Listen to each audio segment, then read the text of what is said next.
The Lord be with you. And with your spirit. A reading from the Holy Gospel according to Mark. Glory to you, O Lord.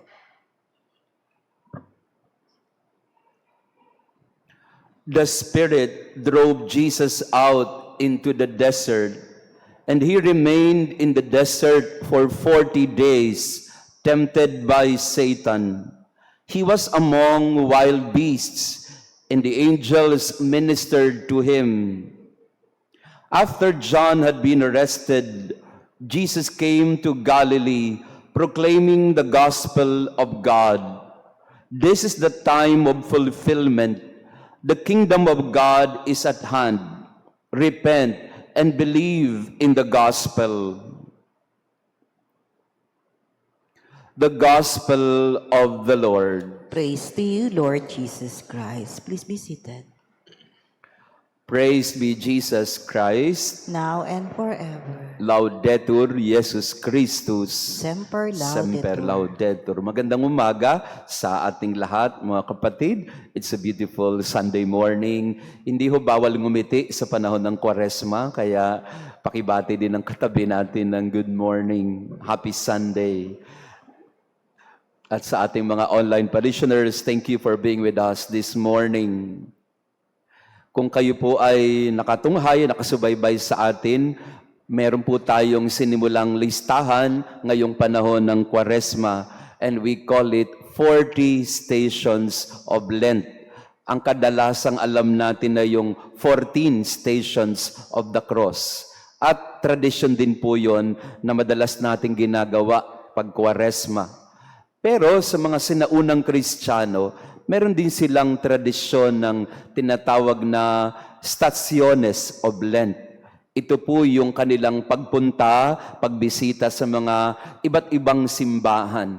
Sa atin, ang bisita iglesia natin, ginagawa natin isang araw o isang gabi.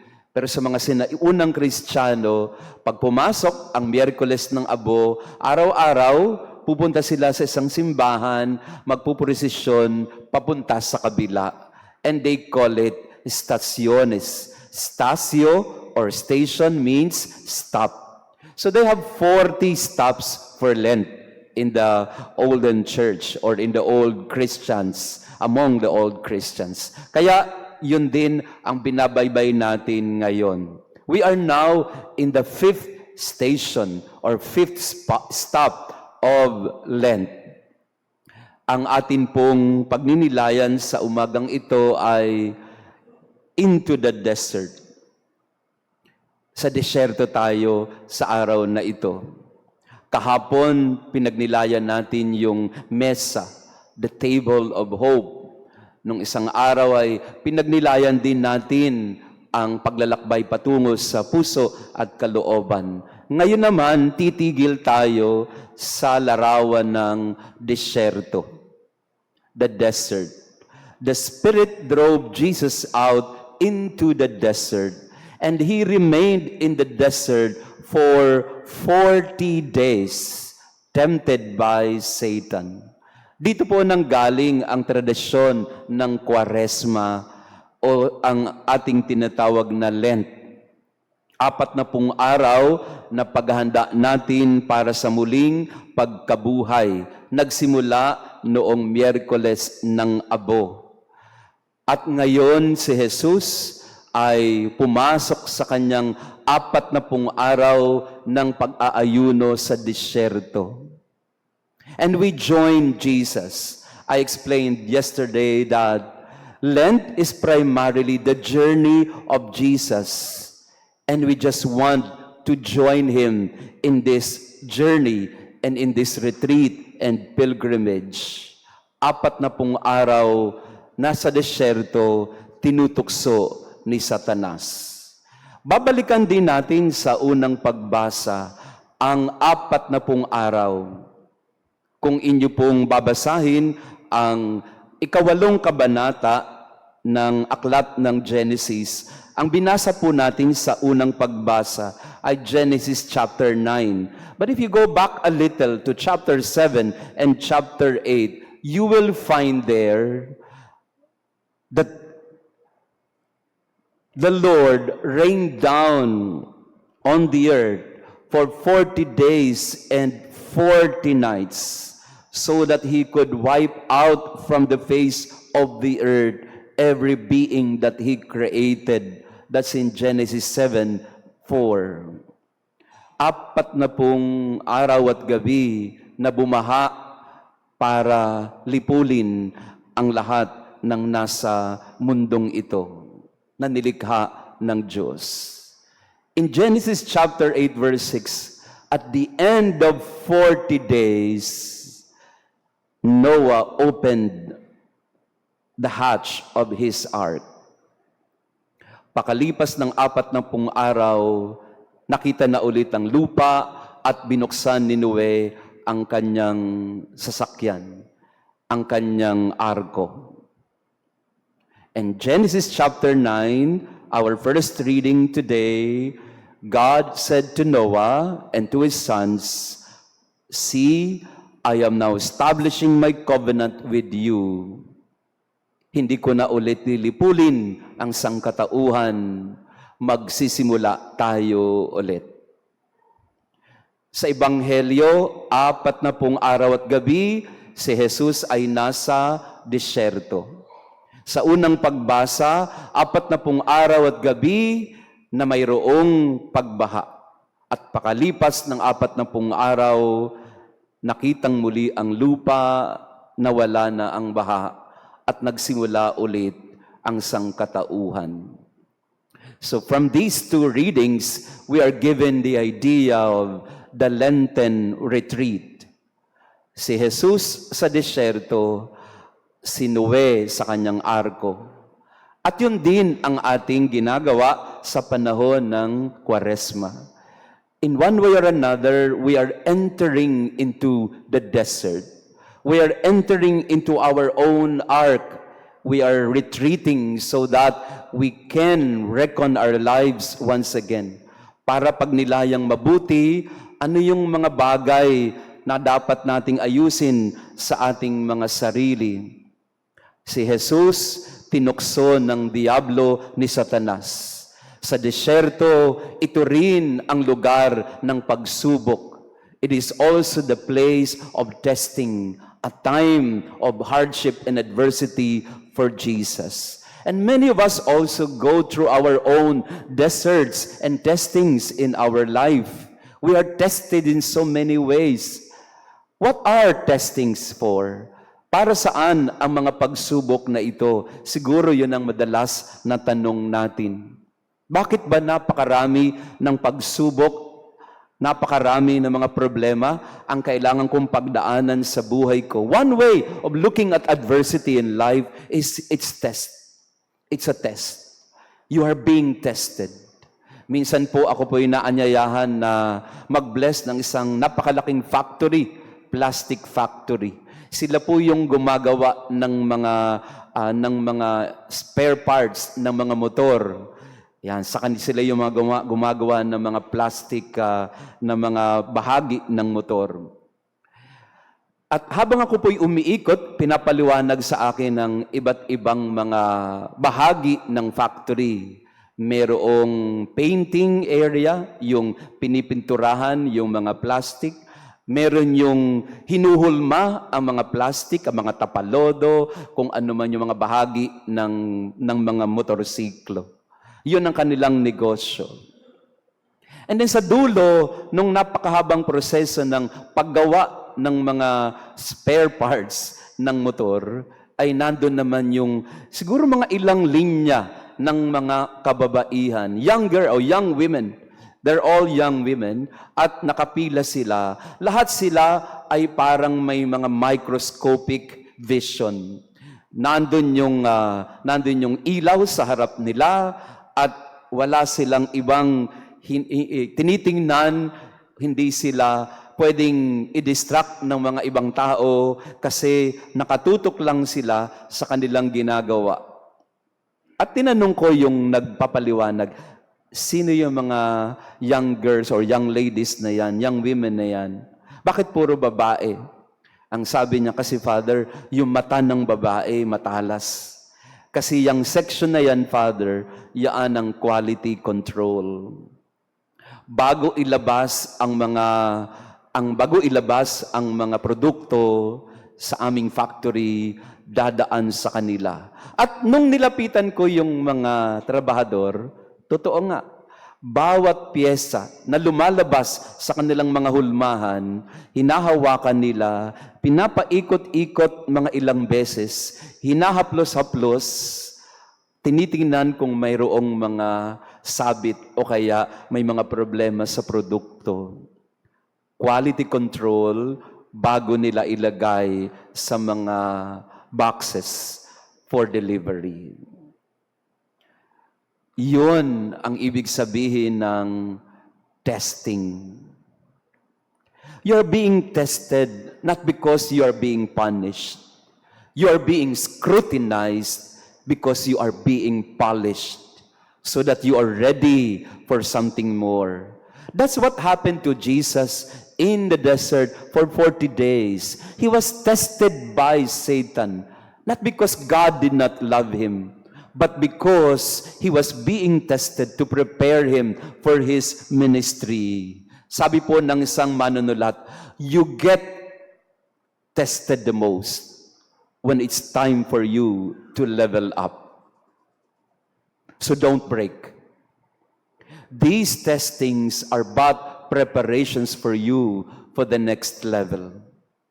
True enough, sa mga estudyante, bago ka pumunta sa panibagong antas, dadaan ka muna saan? Sa mga semestral exam, quarterly exam. You are tested so that you will be ready for the next stage of your education. Tests are designed not to punish us, but to strengthen us and expedite the process of our transformation. At magandang tingnan din po natin ito sa ating buhay. Yung nangyari kay Noe at sa kanyang mga anak. Marahil napakahirap nung sila'y nasa arko binabaha ang buong mundo. Pero yun ay para ihanda ang sangkatauhan sa panibagong antas ng buhay. Si Jesus ganun din. Inihanda siya para sa kanyang paglilingkod, mas malakas ang kanyang paghahangad na maipalaganap ang mabuting balita sa lahat. You look into your life today. Let's look into our life today. What are the testings? What are the deserts? What are the floods that we have to endure every day? How do you look at the problems in life? How do you look at your trials and adversities? Siguro, sa halip na ang tanong natin ay, why is this happening to me? Maybe the better question to be asked is, what is this telling me? Imbis na magtanong sa Diyos na, bakit ang hirap-hirap ng buhay ko? Baka magandang tanungin ay, para saan ito? Anong tinuturo mo sa akin sa mga pagsubok na ito? Bakit ang hirap-hirap ng buhay ko ngayon? Pag ganyan ang tanong mo, pupunta yan sa kawalan ng pag-asa. Bakit pinaparusahan mo ako? Bakit pinapabayaan mo ako? Saan pupunta po yung tanong na yan? Pupunta yan sa pag-iisip at pakiramdam na walang nagmamahal sa akin, walang pag-asa ang buhay ko. Pero kung baguhin mo yung tanong, if you reframe the question from, why is this happening to me, to, what is this telling me? What is this teaching me? What is this leading me to learn about myself and about my life? What is this preparing me for? When you reframe the question, you become more determined to continue. Lord, may sakit ako. Anong sinasabi mo sa akin? Siguro sinasabi sa iyo ng Panginoon, slow down kapatid. Maaring sinasabi sa iyo ng Panginoon, baka panahon na rin pangalagaan mo ang sarili mo. Kasi lagi kang nagmamadali, maraming ginagawa, baka kailangan mo na rin suriing mabuti ano mga dapat gawin sa buhay ko. Sa pamilya, bakit sinusubok ng gusto ang pamilya? Napakaraming mga pagsubok at tukso na laging naandyan sa paligid natin. sa buhay mag-asawa? Bakit laging nangyayari ang awayan o tampuhan sa mga magulang at anak? Bakit laging nangyayari na may sagutan? Why are these happening? Maybe that's not the right question. It's not about what is happening, but what are these things telling us that we need to sort out in our life? Ano yung mga dapat nating ayusin at dapat nating matutunan sa mga nangyayaring ito? Yan. Pakitingnan nga ang katabi mo. Yan. Are you being tested? Huwag tanungin kung bakit. Tanungin kung anong meron dito. What can I learn from this? Look for the lesson, the opportunity, the challenge that these trials bring to our life. If we reframe crisis into challenges, we will be like Jesus. We will not be defeated. We will not be broken, because all these things are just leading us to a new chapter in our life. Remember, you are tested the most when it's time for you to level up. So don't break. Be determined and be committed. The Lord will help us get through this. Ano man ang mga pagsubok natin, lahat ito ay may tinuturo sa atin. Praised be Jesus Christ. Now and forever. Maraming salamat po sa inyong pagdalo sa ating banal na misa this morning. To our visitors and pilgrims, thank you for being with us this morning. To our online parishioners, salamat din po sa pagdarasal kasama namin. Sa March 16 po ay magkakaroon tayo ng parish pilgrimage. Ito po ay isang araw na pag-ikot sa iba't ibang simbahan. We start with the Mass here in our parish church. Then we go to napakalayo po ng pupuntahan sa Antipolo, sa International Shrine of Antipolo and Regina Rica and other churches in Rizal. So this is on March 16. We would like to invite you to be part of this parish pilgrimage. Sa office po ang details ng ating parish pilgrimage. I think merong t-shirt, merong bag, merong except yung food, Kayo po yata ang magdadala ng baon, Anyway, mag-sharing na lang po tayo, parang picnic sa pilgrimage. Also, just this season of Lent, let us imitate Jesus. He went into a retreat for 40 days. Let us also try to enter into our desert, into our own ark of prayer, of solitude, of trying to sort out the many adversities and problems that we have to face in life, that we may come out stronger in the end. May I invite all the couples here celebrating their anniversary this month of February to come forward for the blessing of couples celebrating their anniversary. At kahit hindi naman po, basta couples, mag-asawa, you may come forward for the blessing of husbands and wives. Kasi katatapos lang po ng Valentine's, kaya i-bless po natin ang mga kasal o hindi kasal, mahalaga kayo ay mabasbasan ng Panginoon. Please all stand and join me in blessing the couples before us. Lord, I ask you to bless all husbands and wives. May they remain faithful, loyal, and in love with each other. May they learn to be patient and kind with one another. We ask you to provide for the needs of their family, give them protection and providence. And we ask you also, Lord, to give them a humble heart, that they may learn to accept and love one another in spite of the shortcomings and mistakes.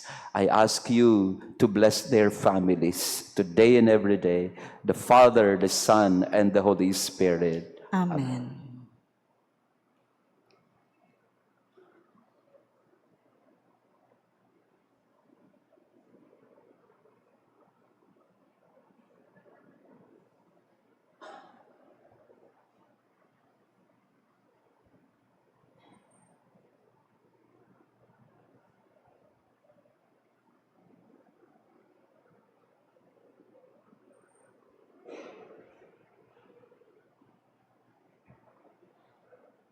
Happy Valentine's po sa inyo. Belated. Yan. God bless you.